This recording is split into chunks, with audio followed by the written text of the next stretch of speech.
to teach about the subject Business Organization, Class 11, Chapter 8 and its Part 3rd. In this video, we will discuss about small business.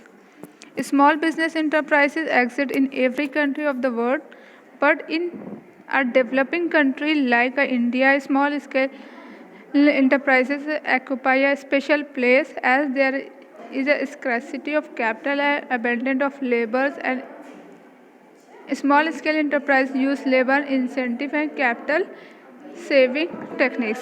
Small scale business या small scale enterprises, ये क्या है? ये हर एक country में, world के सारी countries में स्मॉल स्केल एंटरप्राइजेस होता है। और हम किसी भी ऑर्गेनाइजेशन को, किसी भी एंटरप्राइजेस स्मॉल स्केल कैसे कह सकते हैं? उसके टर्नओवर पर, उसके कैपिटल पर। जो डेवलपिंग कंट्रीज़ है जैसे इंडिया, और यहाँ पर जो है स्मॉल स्केल एंटरप्राइजेस जो है वो बहुत ही प्रोमिनेंट प्लेस है। क्यों? क्योंकि यहाँ पे कैपिटल जो है वो बहुत ही लिमिटेड है और लेबर जो है वो बहुत ही ज़्यादा है। इसीलिए स्मॉल स्केल एंटरप्राइज यूज़ जो करता है वो या तो फिर दो तरह से करें, labour intensive and capital saving techniques. तो लेबर इंटेंसिव के थ्रू मतलब ज़्यादा से ज़्यादा लेबर को हायर करके उनसे वर्क करना, या ज़्यादा से ज़्यादा टेक्नोलॉजीज़ यूज़ करके कैपिटल सेविंग टेक्निक्स। इंडिपेंडेंट के बाद हम लोगों को एक एक्ट बना 1951 में, जिसमें इस industrial development and regulation act जिसको बोला जाता है, उसमें इस चीज़ को डिफाइन किया गया है। Any enterprises which employ not more than 50% when using power and 100 when not using power and with capital asset not exceeding 5 lakh. इसमें नंबर ऑफ द वर्कर के पर्सन को जो बताया गया है, और दूसरी चीज़ बताया गया है कि उसका कैपिटल जो है वो 5 लाख से ज़्यादा नहीं होना चाहिए। उसके बाद बहुत ज़्यादा अमेंडमेंट किए गए, बहुत रिवाइज चेंज किए गए 19। फिर उसके बाद आया 2006 में small scale and medium enterprises micro small and medium enterprises development act 2006। इसके अंडर में इस चीज़ को डिफाइन किया गया है, address this issues related to the definition credit marketing technologies upgradation. Medium scale enterprises and services related to the enterprise also come under the preview of this act. Medium scale भी इसी के अंदर आते हैं। और 2006 में ये चीज़ को ये मतलब कि ये एक्ट बना। अक्टूबर 2006 में ये एकदम पावरफुली इम्प्लीमेंटेड होने लगा, और हर एक सेक्टर्स को जो है दो मेजर उसका क्लासिफाई किया गया। इसमें क्लासिफाई एक होता है मैन्युफैक्चरिंग एंटरप्राइजेस, दूसरा सर्विस एंटरप्राइजेस। मैन्युफैक्चरिंग एंटरप्राइजेस को भी 3 पार्ट में बांटा गया है। 3 तरह के होते हैं जो भी ऑर्गेनाइजेशन मैन्युफैक्चरिंग के वर्क करते हैं, उसमें micro small and medium enterprises होंगे। सर्विस में भी इसी तरह से है कि जो भी ऑर्गेनाइजेशन सर्विस लेवल का कोई काम कर रहा है, सर्विस प्रोवाइड कर रहा है, वो भी 3 तरह से डिवाइड किए गए हैं, micro small and medium enterprises. मगर हम समझेंगे कैसे किसी भी एंटरप्राइजेस को, ये माइक्रो है, ये स्मॉल है या मीडियम है, उसमें उसके कैपिटल से। इसको हम किस तरह से डिफाइन कर सकते हैं? जो मैन्युफैक्चरिंग के माइक्रो एंटरप्राइजेस है, जहाँ पे कैपिटल और मशीन पे जितना भी अमाउंट एक्सपेंड किया जाएगा वो 25 लाख से ज़्यादा नहीं होना चाहिए।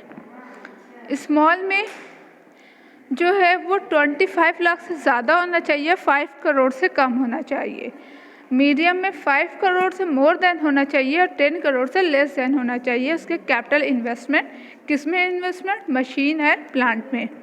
सर्विस है, सर्विस में इक्विपमेंट पर एक्सपेंड होता है। तो माइक्रो एंटरप्राइजेस में जो है वो 10 लाख से ज़्यादा नहीं होना चाहिए, स्मॉल में 10 से ज़्यादा और 2 करोड़ से कम,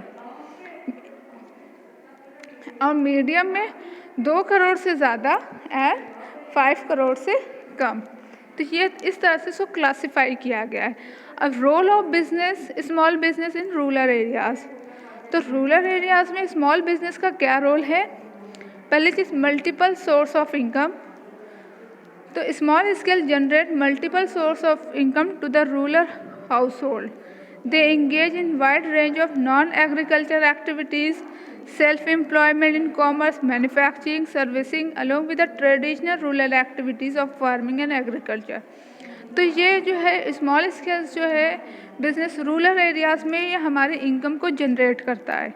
किस फॉर्म में? एक एग्रीकल्चर के फॉर्म में, सर्विस के फॉर्म में, कॉमर्स के फॉर्म में, जिससे कि इंसान सेल्फ एम्प्लॉयड हो सके, जैसे फार्मिंग और agriculture. Mobilisation of local resources, जो लोकल रिसोर्स है उसका मोबिलाइज करना। Small business facilitate mobilisation and utilisation of local resources and skill which might otherwise remain unutilized. Local resources और स्किल का यूज़ करना जिससे कि उसको अच्छे से यूटिलाइज, जो पहले अनयूटिलाइज था। Prevent migration, development of rural and village industries can also prevent migration of the rural population to urban areas in search of employment. हम लोग जानते हैं कि बहुत सारे जो रूरल एरियाज़ में लोग हैं वो अर्बन एरियाज़ की तरफ जाते हैं, सिटी साइड जाते हैं, किसके लिए? एम्प्लॉयमेंट सर्च करने के लिए। अगर रूरल एरियाज़ में स्मॉल बिजनेसेस इस्टेब्लिश हो जाएंगे तो लोगों को माइग्रेट नहीं करना पड़ेगा, माइग्रेशन नहीं करना पड़ेगा, एक जगह से दूसरी जगह नहीं जाना पड़ेगा, रूरल से अर्बन एरियाज़ की तरफ नहीं जाना पड़ेगा, क्योंकि उनके पास एम्प्लॉयमेंट होगा। Reduction in poverty, unemployment and income inequalities, इससे क्या असर होगा? इफ़ेक्ट होगा कि पॉवर्टी क्या होगी? वो कम होगी, अनएम्प्लॉयमेंट वो रिड्यूस होगा, और इनकम में जो इनइक्वालिटीज़ थी वो भी कम हो जाती है, क्योंकि लोग ज़्यादा से ज़्यादा एम्प्लॉयड हो जाएंगे। एक्सीलरेटेड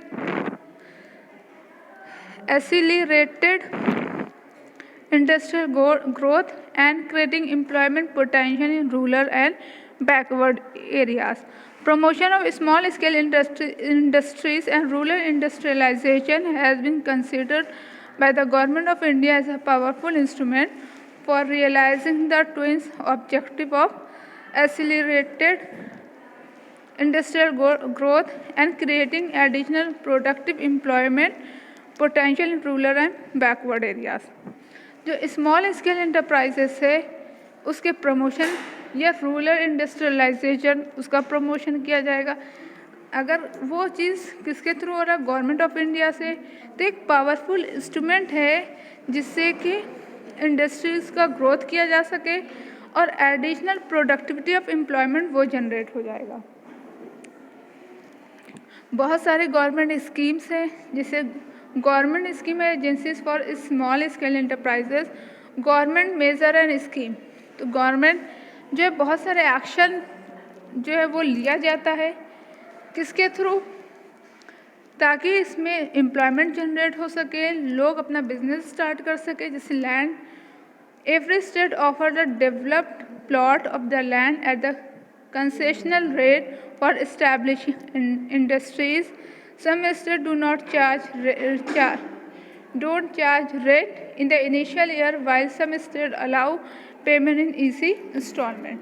जैसे कि लैंड जो है कुछ स्टेट इस चीज़ को अलाउ कर देती है कि हाँ ये लैंड है, इसको यूज़ किया जा सके किसी एक पर्पस के लिए, किसी बिजनेस स्टार्ट करने के लिए। कुछ स्टेट गवर्नमेंट उस पर रिलैक्सेशन दे देती है टैक्स का, और कुछ गवर्नमेंट जो होती है स्टेट गवर्नमेंट इसको चार्ज करती है मगर इंस्टॉलमेंट के बेसिस पर। Power, some states supply power to small business units at a concessional rate of 50%, while the other state give it free of cost during the initial year.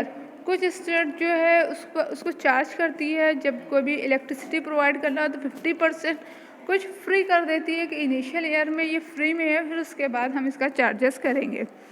Water है, water पे भी tax को reduce किया जा सकता है, sales tax है, ऑर्ट्रिक है, रॉ मटेरियल्स है, फाइनेंस है, एंड टैक्स हॉलीडेज दे देगी कि 5 से 10 साल तक कोई टैक्स नहीं लगेगा। फिर industrial state, establishment of industries state in backward areas encouraging by some state. अब कभी कभी कुछ स्टेट जो है इस चीज़ को प्रमोट करती है, जिससे कि इनकरेज होकर कि दूसरा स्टेट भी ये सारी चीज़ रिलैक्सेशन प्रोवाइड करता है। तो ये हम लोगों ने अभी तक पढ़ा स्मॉल स्केल के बारे में। इससे पहले हम लोग एंटरप्रेन्योर के बारे में पढ़ चुके थे। This is the last topic of this chapter. You have any doubt, you can ask me question.